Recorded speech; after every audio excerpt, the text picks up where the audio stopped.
Hello and welcome back to my channel. It is getting colder and I have got whole meal recipe for you today. So I am making spring onion parathas and I'm going to serve it with creamy wholesome chana dal. Chana dal is one dal which I have found is the most frequently available. You can sometimes even find it in corner shops, so you will find it in all supermarkets. So this is one that is very easily available, so hopefully this recipe would be very helpful. It's such a comfort food dish because the parathas are wholesome and they're going to have the flavor of the spring onions, but at the same time it's going to be served with the dal, which is a nice bit of protein. So it's a really delicious meal, and I'm gonna also put some yogurt on the side. So let's get cooking. That's enough talking. Don't forget to subscribe and hit the bell button. The first thing that I need is to get the dal going, and once the dal is cooking, you know I like to do two things at a time. While the dal is cooking, I am going to put my focus on the dough for the paratha. Let's do this. As always, I'm cooking for 4 people and I have got here the chana dal. I'm using 300 grams for 4 people. You can use more or less, double or half it. And I'm just going to give it a quick wash. Now that the dal is washed, I'm going to add a teaspoon of salt, a teaspoon of turmeric. Now the dal is 300 grams, so I'm going to add 900 ml of water, which is 3 times. Now I'm just going to mix and close the lid.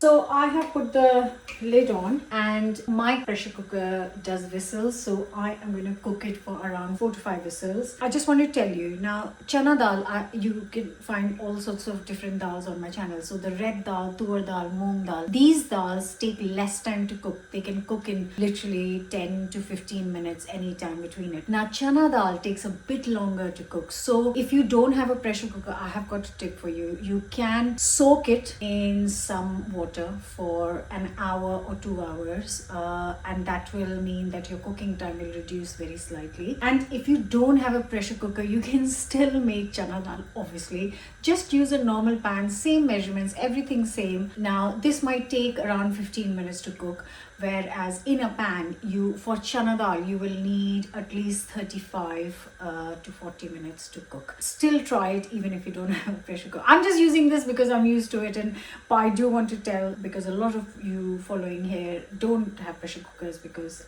you give me feedback and I do read the comments, by the way. I'm going to leave it aside and move on to the paratha dough. I know a lot of you know that this is not a studio kitchen. If you watch a lot of YouTube videos, they've got a studio kitchen set up, and this is just my home and my home kitchen. And I just thought I'll give you a quick glimpse of exactly what's going on in a home kitchen while I'm still filming. So the pressure cooker, I've turned it off. It took exactly 14 minutes to get me 5 whistles. I've turned it off and it needs to kind of sit and relax. The pressure needs to come down before I open it, which gives me another 15 minutes. So in that 15 minutes while the dal was on the hob, I chopped up some bhindi, which is okra, and I'm making a quick okra sabji. Let me show you. So here is a okra, just a plain okra sabji. If you want to know how to make it, the recipe is on my channel. This only takes 10-15 minutes to cook. So I put it on the hob while the dal was cooking. There's some leftover cake from my daughter's birthday. This is wrapped up for a friend. This is all I've been washing up while I am filming. And here is a bit more mess. So I've got lots of onions. I just chopped up some onions for the okra. I'm also making a salad on the side while everything's cooking, and these are the vegetables I bought from the vendor yesterday, so I'm going to give a wash to the spinach and all that stuff. So this is what is going on real life behind the scenes. The dishwasher is loading, but I do most of my washing up anyway, so this is how it is. I just thought I'll share this. So yeah, I am gonna put the spices in the okra and I'm gonna clear this up so that I can show you the dough for the parathas. So my okra is done. I know that's not the recipe. I was just trying to tell you how I'm trying to prepare the whole meal all at once in between things cooking, so that everything comes together at the same time. If you are an okra fan, then I would recommend that you check out this recipe on the channel. It literally took 15 minutes to cook and it smells amazing. I love okra and thankfully my son loves it too. So if not for anybody two of us enjoy it. So that's my salad ready, my okra ready. For the salad, I've only got onions and cucumber with a little bit of lemon juice, salt and chili powder. Now I'm definitely going to use this. Make the dough. For the spring onion parathas, I'm going to take 4. These are really long ones, so you could use 6 instead if you get the small ones. I just found these crazy long ones in a farm shop yesterday. So I'm just going to give it a wash. So I'm just going to chop it as finely as I can. Don't stress too much about it. Just chop it as you can.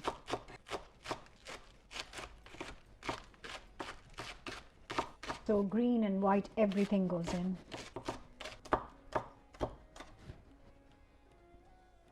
So for the dough, I again need 300 grams of chapati flour. This is atta. You can buy it in Asian supermarket. If you can't find it, just use plain flour instead. And I'm going to add all the spring onion. Let's do it.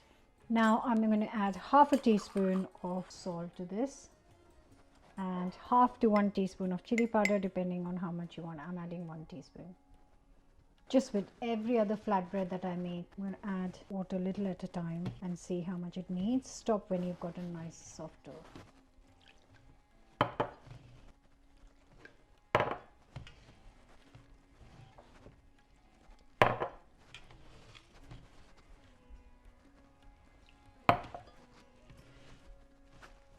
Now remember that the spring onions will also release a little bit of moisture. So when you are almost there, stop adding the liquid. I've added around 200 ml and I could have added 1 more tablespoon, but I stopped because the rest of the binding will come from spring onion moisture. Now this is one dough you don't need to let it rest. So as soon as it comes together, I'm going to start rolling it out. Right, I'm going to get my rolling pin and get started. You can make them as big or small as you like. I'm just going to make them like normal paratha roti size.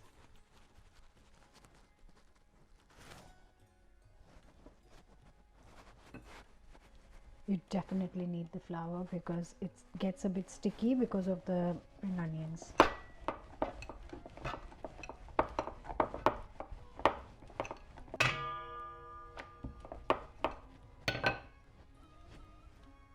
So just continue to roll them all out. I've got a pan on the hob heating up and I'm going to roll and cook all at the same time. So just take a portion like a normal flatbread size, the rotis I make. Make sure that you roll it in flour because of the spring onion. It has got moisture, and without the flour being rolled in flour, you won't be able to make it because it does get sticky.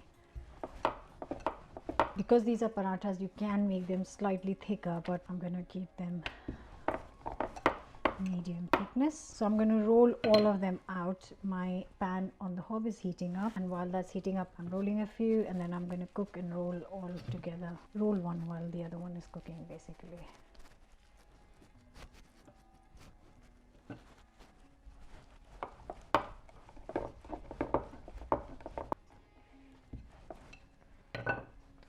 So this amount of dough should make 8, which is perfect for 4 people. This is not the kind of dough you can leave it in the fridge because, like I said, it will start to kind of get wet in minutes. Yeah, but you can roll the parathas out, you can cook them, and then you can store them in the fridge, reheat when you're ready to eat. So nice hot pan. Just going to cook this one at a time. Like I said, you can semi-cook them, so don't add any oil. Cook them for 2 minutes on each side and then add the oil when you're ready to eat. So once you can see it's bubbling up, it's been a couple of minutes, turn it over, then again cook for a couple of minutes on this side. Then I'm going to add the oil, ghee, whatever you like. So I'm just using some homemade ghee. If you want to make ghee at home, the video is obviously on the channel. It's super easy and it tastes so much better than any shop bought ghee. You can add as much or as little as you like. Obviously, the more you add, the tastier it will be, but I don't want to go crazy. So this one's done, and I'm just going to repeat the same with all of them. I've rolled all of them out, so let me just quickly cook them all. Now these parathas are going to do their own thing. It'll take me, 4 to 5 minutes each paratha, because a couple of minutes on each side. So while that is cooking, because I've already rolled out, I'm going to wash up all the stuff that I've used to make the parathas. And what I also will do is finish up the chana dal. So I need a very simple tadka or tempering for this. I have got some fresh coriander, I have got some cumin seeds, and also going to use some nice chili powder. So multitasking while that's cooking, finish the dal. Let's open the pressure cooker. Who knows, it's cooked or not? Let's find out. Yay, it looks soft. To be honest, it could have done with another whistle, which means another minute. Let's see. It is cooked, but I like the dal to be broken up if you watched any of my previous dal videos. So I'm just gonna cook this, just keep the lid open. I'm just gonna give it another 10 minutes. Now you really can't have such a delicious meal without some raita. I have done this in many videos before. Just get some natural yogurt in a bowl. That should be enough for 4. Gonna add some salt, just a little pinch. Really important with any raita, cumin powder. Add some water.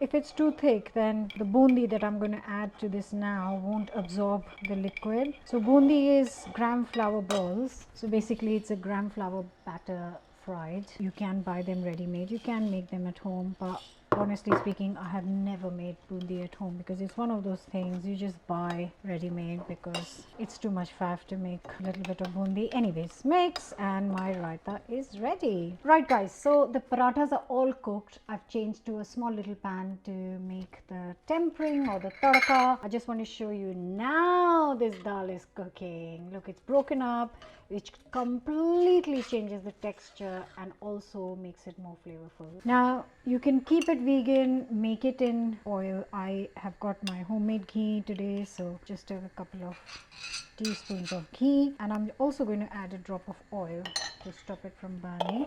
I'm not adding any garlic today, so instead of that I'm going to add a pinch of asafoetida or hing.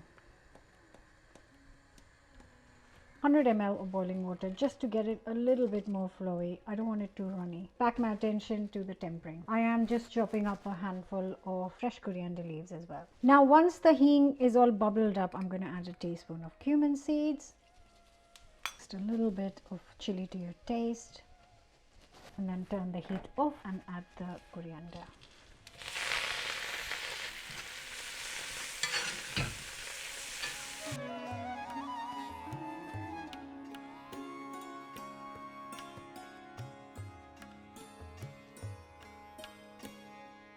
This smells so good. Oh dear. Not to forget our parathas. And look at that meal ready.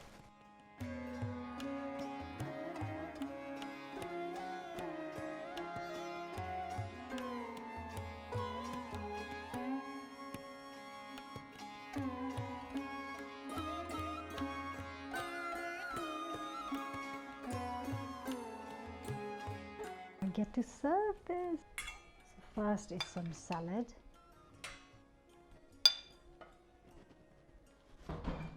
Some green chilies for me. Then some bhindi, okra, next some raita, tori for the dal.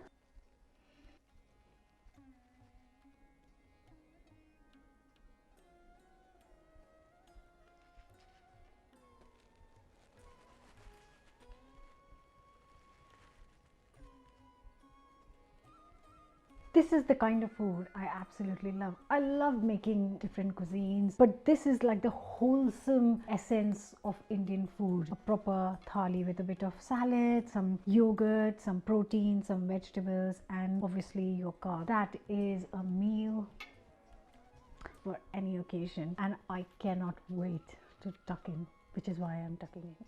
You can just make the parathas, serve it with any curry of your choice. You can make the dal, serve it with some cumin rice. Oh, it'll be amazing. So yes, you can mix and match and combine, but everything together is heaven.